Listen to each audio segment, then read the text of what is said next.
गुंडों की फौज है बजरंग दल, गुंडों की फौज है बजरंग दल। उन्होंने जानबूझकर वहां पे सिर्फ मुसलमानों के घर तोड़े। गुंडे जमात, गुंडे मावालियों की फौज बजरंग दल ने क्या कुछ नहीं किया।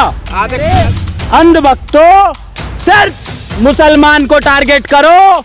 जब तक आप मुसलमान को टारगेट करते रहोगे तब तक ये हमारी सरकार जीवित रहेगी। इस देश में एक तरह का माहौल बनाने की तैयारी इस देश की सरकार और देश का प्रचार मंत्री और तड़ेपार गृह मंत्री कर चुके हैं। गुंडों की फौज ने जिस तरह से मुनू मेवात में हिंसा फैलाई, सुनियोजित ढंग से उसमें भारतीय जनता पार्टी की सरकार दोनों शामिल है और तड़ीपार गृह मंत्री का हाथ है। भारतीय जनता पार्टी की सरकार बनानी है तो सिर्फ हिंदू मुसलमान कीजिए, सिर्फ हिंदू मुसलमान। जसवंत गवाह, हाँ मैं था वहाँ पे, हाँ था, और वहाँ पे मैंने अपनी आंखों से देखा और दोनों आंख खोल के ये देखा कि जानबूझकर मुसलमानों के जहाँ अधिक निवास कर रहे 80-90% मुसलमान, वहाँ ले जाकर मुस्लिम विरोधी गतिविधियां उन्होंने की जानबूझकर, और उन्हीं के द्वारा ये दंगा सुनियोजित करके खट्टर सरकार ने इसको पूरा अंजाम दिया है और इसमें तड़ीपार शामिल है।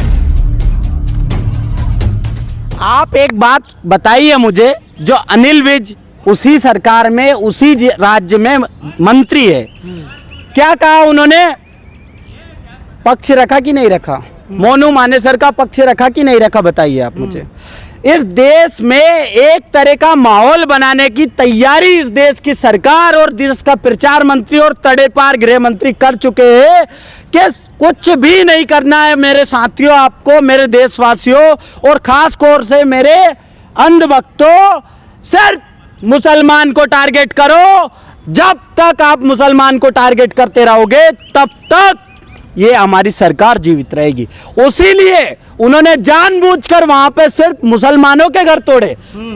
ये बताइए, ये जो अपना सचिन था जिसके घर पे वो आई थी तुम्हारी हीरोइन, बहुत दिन तक तुमने बनाया जिसको, मैं कहना चाहता हूँ ऐश्वर्या राय, अरे जो ऐश्वर्या राय सीमा हैदर को तुमने बनाया है, मैं पूछना चाहता हूँ कि उस सचिन का घर क्यों बुलडोजर नहीं चला? अरे वो आपकी भाभी है। सचिन के घर बुलडोजर क्यों नहीं चला? भाभी है तुम्हारी।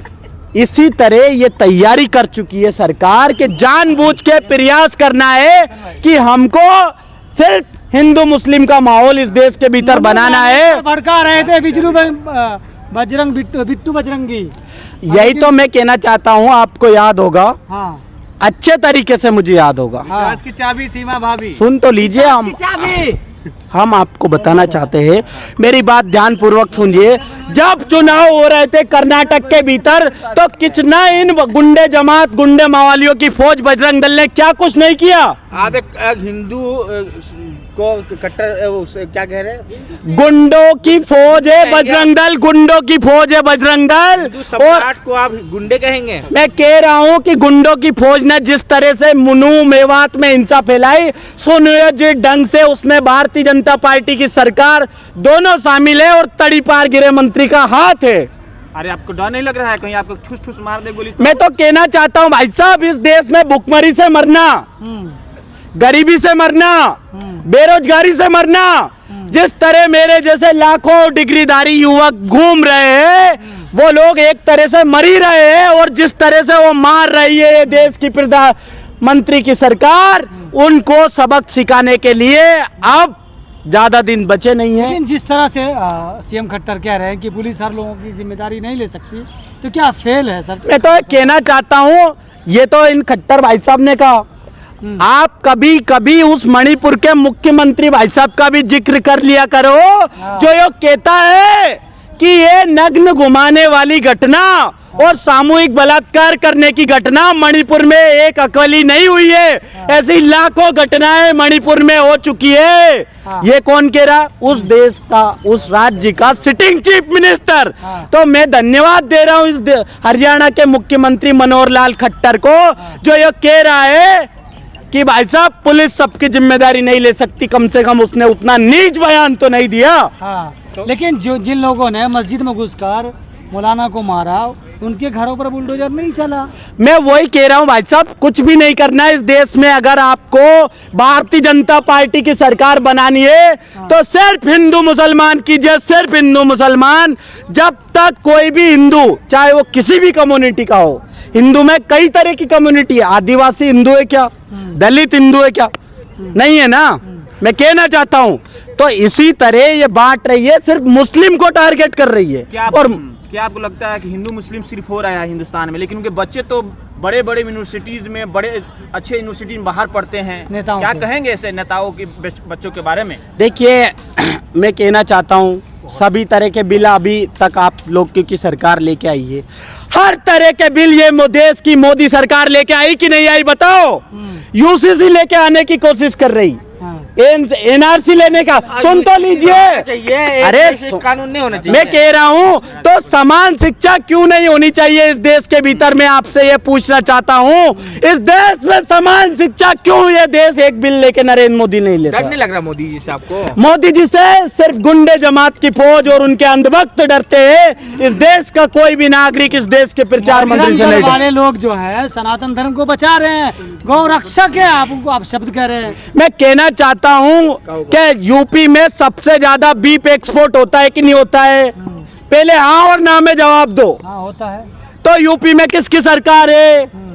बूचड़ खाने, गेहूं कटने के गांठ खाने बंद किसने करे? किसने करे? इस देश के डोंगी मुख्यमंत्री ने करे कि नहीं करे? योगी। अरे डोंगी मुख्यमंत्री ने करे है। जब कहना चाह रहा हूं कि देश के एक राज्य उत्तर प्रदेश के मुख्यमंत्री योगी आदित्यनाथ ने कहा कि गाय काटने वाले तेखाने हमने बंद कर दिए, तो ऐसी कौन सी मशीन है जो गोमांस बना रही है, एक्सपोर्ट कर रही है और पूरे भारत में टॉप पे चल रहा है? हम तो योगी कहना पड़ेगा, नहीं ठूस ठूस लगेगा। भाई साहब कहना ये चाहता हूँ, योगी वो लोग कहेंगे जिनको कहीं ना कहीं किसी न किसी किसी ने कहना है, योगी मोदी कहना होगा, नहीं ये मारे जाएंगे। भाई साहब ये कह रहा हूँ, योगी मोदी मूर्ख बनाना बंद करो। जिस तरह से ये देश में दोनों ने ढोंग रचाया है हिंदू करने का और मुस्लिमों को टारगेट करने का, इसकी नीच हरकत की शोभा यात्रा में पत्थर भी तो फेंक रहे हैं, मीडिया कह रही है। मुस्लिम ही फेंक रहा है भाई साहब, आपने देखा? नहीं आपने देखा है? मीडिया कौन सी कह रही? अरे शुरुआत मुसलमानों ने करी थी। अरे यार दूरतों की बातें मत करो, सुना भी मत करो। इतने बेवकूफ लोग हैं इस देश के मीडिया संचालक। मुसलमानों से इतनी हमदर्दी क्यों आपको? मुसलमानों से किसने कहा मुझे हमदर्दी है? मैंने कब कहा मुसलमानों से हमदर्दी? मैं ये कहना चाह रहा हूँ कि इस देश में निष्पक्ष कानून क्यों नहीं है, दोनों के ऊपर कार्रवाई क्यों नहीं होती है? मैंने थोड़ी देर पहले कहा कि नहीं कहा कि जो इस देश में मोदी जी ने कहा था कि ये सीमा भाभी इंटरनेशनल भाभी विकास की चाबी लेके आई है। अच्छा चाबी लेके चले? हाँ, ये कौन लेके आई थी? पाकिस्तान से। सीमा वो से सीमा के सचिन का घर क्यों नहीं तोड़ा? अरे यार मेरे नजर में तो कैटरीना कैफ से बड़ी हीरोइन बना दी आप इस देश के दलाल मीडिया ने। रहा था कि मीडिया कह रही है कि मुसलमानों ने पत्थर बरसाए शोभा यात्रा पर। यार ये अफवाह है। मैं कहना चाह रहा हूँ जहाँ पर वहाँ पर हाँ मैं था, वहाँ जसवंत गया। हाँ मैं था, वहाँ थे। हाँ था, और वहाँ पे मैंने अपनी आंखों से देखा और दोनों आंख खोल के ये देखा कि जानबूझकर मुसलमानों के जहाँ अधिक निवास कर रहे 80-90% मुसलमान, वहां ले जाकर मुस्लिम विरोधी गतिविधियां उन्होंने की जानबूझकर, और उन्हीं के द्वारा ये दंगा सुनियोजित करके खट्टर सरकार ने इसको पूरा अंजाम दिया है और इसमें तड़ीपार शामिल है। लेकिन खट्टर सरकार पे आप आरोप लगा रहे हैं, लेकिन लोग आरोप लगा रहे हैं कि मुसलमानों पर छत पे पत्थर फेंके गए, छत से पत्थर फेंके गए। यार एक बात याद करो, सुन तो, अरे मुद्दे की बात सुनो। वो जो अपना दिल्ली का भाजपा का अध्यक्ष था, याद होगा आपको, अमेरिका का अपने डोनाल्ड ट्रंप साहब नहीं आए थे? जब वो दिल्ली आए तब जो आम आदमी पार्टी का एक पार्षद था उसके घर पे इन्होंने पत्थर रखवा दिए, कुछ हुआ? नहीं हुआ ना। मैं कहना ये चाह रहा हूँ कि जानबूझ के इस देश में माहौल बिगाड़ने का काम ये सरकार क्यों कर रही है? क्योंकि मध्य प्रदेश में विदाई होनी है, अच्छा पूरी रूप से होनी है। राजस्थान छत्तीसगढ़ में कांग्रेस सरकार जीत रही, तेलंगाना कांग्रेस जीत रही और मिजोरम कांग्रेस जीत रही।